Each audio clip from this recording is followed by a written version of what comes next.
that I really liked that both you, you and Susan highlighted was having that aspect of yourself, right? It's not just about the external, but being able to really get inside and know who you are as an individual, because that is actually what precedes and help builds those relationships. So what I wanted to do is kind of pivot a little bit and see if there were lessons that you have learned like that and others that you would want to share with the people on our call that are listening now or that are going to hear in the future. What are the things that you could take from your 20, 30 years of experience that can help the next generation that's coming up into security in any field, quite frankly? Sure. Well, since I went last, I'll continue my train of thought here because okay. carry on with this question. and just a disclaimer, I don't know if this will work in all situations, but for me, like I mentioned, showing a sense of vulnerability. So being able to be candid with the people that you work with, that you don't have every bit of the information that you need. You're not 100% knowledgeable in the areas that you're talking about, but showing that you're vulnerable and willing to learn and willing to be a sponge to pick that information up. I think that's kind of worked well for me in terms of being able to really, embed myself with my team, embed myself in the industry. And it is all about the team. Like, you have to lean on your experts. They're there for a reason. They're the ones that are going to prop you up at the end of the day as well. So, like I said, sometimes being vulnerable, can backfire on you. But in my situation, it's found to be worked in my favor.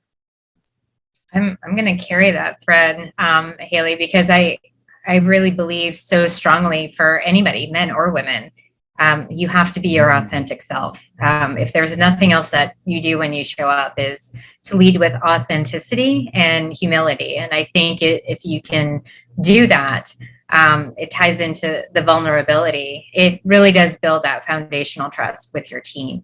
Joining Airbnb right as COVID was breaking and needing to learn the job, I still joke, I'm waiting to learn my day job because my job, like everybody I'm sure on this call, has really been managing a crisis. It's been a marathon sprint of how do we manage COVID? How do we think creatively? Our workforce is not in the office and in a structure that we protect and we're set up to protect, and they're at their homes. And how do we deliver that same level of security to them? And just all of these challenges. And I have this amazing team that I lead right now who's tremendously dedicated and work, 7 days a week. They just always available, always on call. And I'm so grateful for them. And I think that one of the things that's nice with women, and I think that women shouldn't push this away as you're standing into a male dominated field, right? You think you have to lose being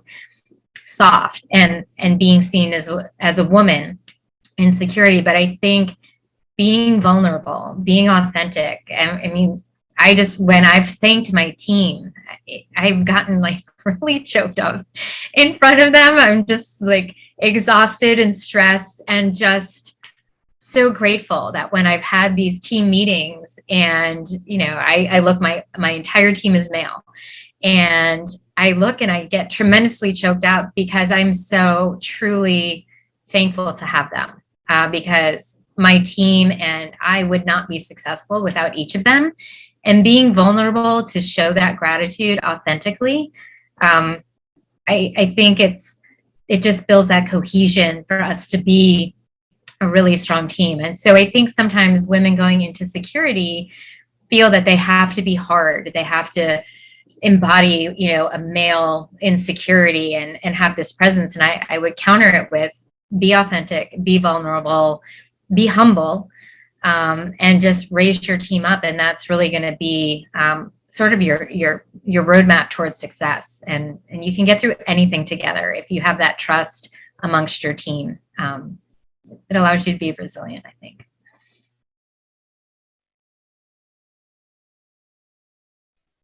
Yolanda, Dr. Reem, Yolanda.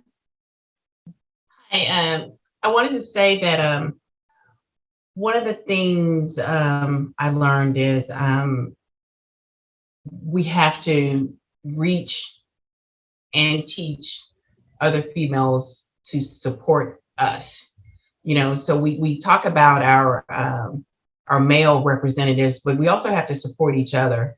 I found that some of my other, the gossipy ones were the other women. And so I had to learn to, hey, let's us partner. Let's partner in ASIS. Let's partner in ISRM.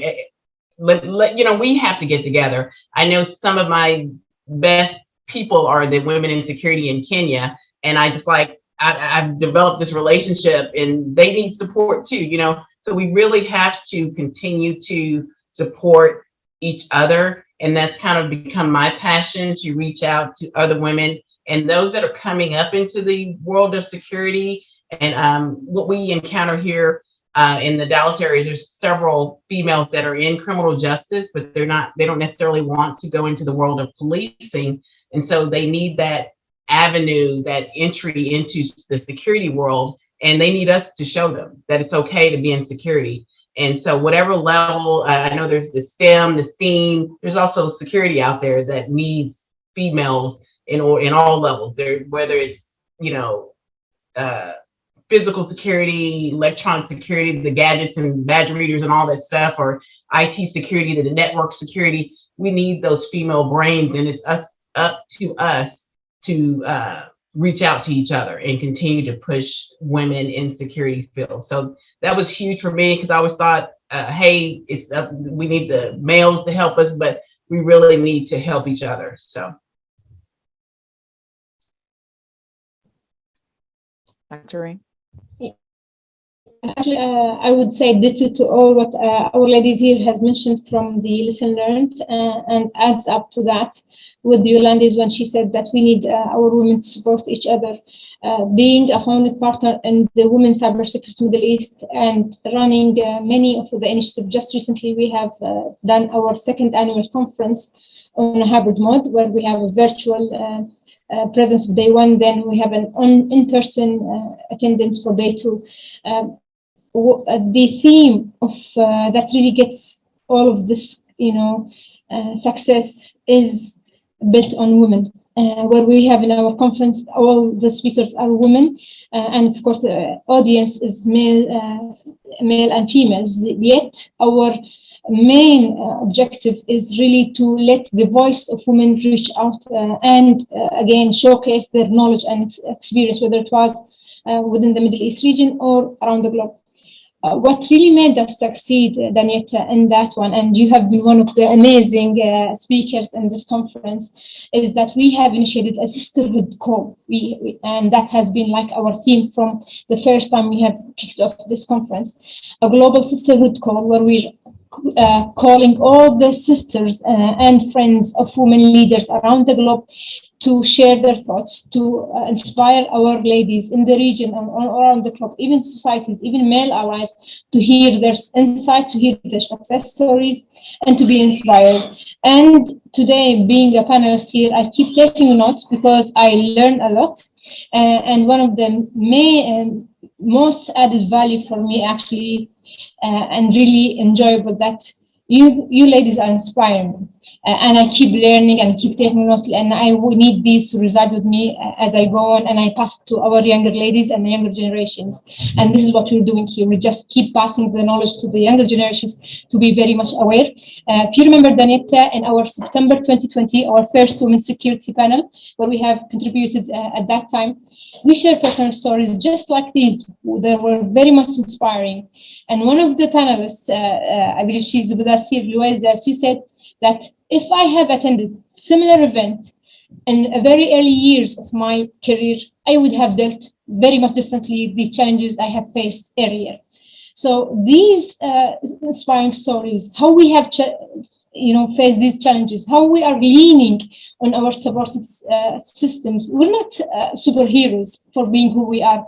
Actually, we're very much normal humans who have a very collective and cooperative ecosystem. We have inspiring role models like good selves that we, whenever we're down, and we are down sometimes because we're humans, we just lean on our ecosystem. We just touch base with our mentors, touch base with our role models who inspire us and tell us to stand up again and walk up. I just saw Denzel Washington, one of my amazing actors. He said that even if you fall 7 times, you stand up this eighth time and keep on walking. So commitment is amazing, yet sustainability is even more amazing. And where there's ease, it's more even threatening to than hardship. So we need always to be committed. We need always to be inspired, and it's okay to fall and to make mistakes. That's okay, and that's a lesson learned. And I keep telling that to my team. I tell them I will never, be questioning you or judge you on your fails or mistakes, because I know this is part of your learnings. Otherwise, you won't be learning. However, I will be very much keen to question you when you lose the lesson from that mistake. So we never lose the lessons. Yes, we lose that action, by all means, that's a part of the learning, but never lose the lesson, because we need to come out winners from these mistakes, and that's by capturing the lessons and doing that. And the last thing is about being empathetic, and I highly support what has been shared by our ladies in cybersecurity. Leaders need to be empathetic, because it's a very challenging and absorbing, overwhelming field. We're being on the spot, especially with the recent vulnerability being there, and our people are very much focusing during the holidays, thanks to the threat actors who keep picking these critical times for us, and always forbidden us from being normal people who can simply enjoy the holidays. Yet having that said, being empathetic, touching base with your people, with your team, and telling them if you very much feel exhausted, you're okay to go and to leave. Never question them, because they are humans and they need to feel that security of saying, I need a break. I'm almost to a burnout, because we've been to so many burnouts, and we realize that it is healthy to disconnect and to recharge for them to come back. So being empathetic is one of the very much crucial aspects and skills that a leader needs to be, especially within the security field as well. So I believe this is a part of the lesson learned, in addition to what the ladies has shared here.